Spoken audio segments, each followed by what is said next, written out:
His eye drooped out of his socket like something had squeezed his skull. His grin was crooked.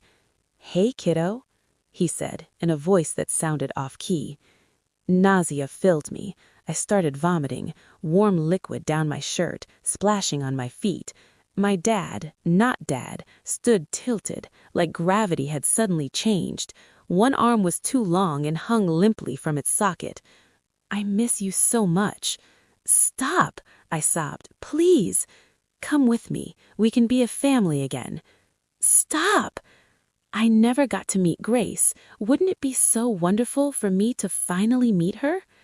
The world tilted and shifted. I stared at my father, his left eye drooping like jelly, his crooked smile, his gaunt face, his limp arms. I opened my mouth. Hot pain shot up my shoulder. I fell to my knees instantly.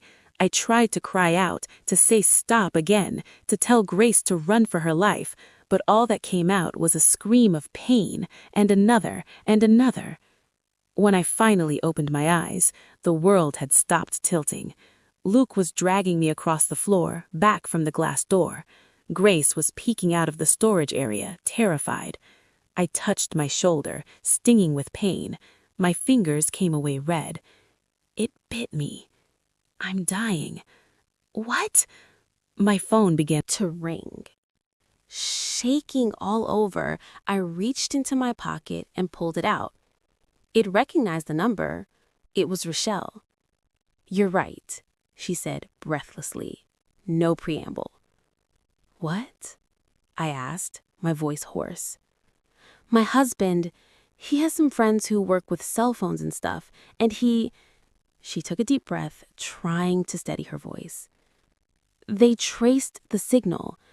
It's not coming from the government or the town hall or whatever." I chewed my lip, held my breath. "It's coming from the middle of the woods." The hospital was mostly empty, quiet, dark.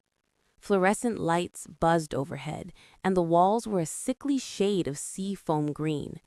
The doctor, a tall, thin man in his 60s, didn't seem to believe my story, but he admitted me for observation anyway.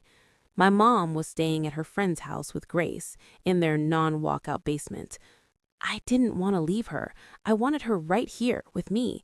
But the hospital was above ground, and someone needed to treat my wound before I bled to death.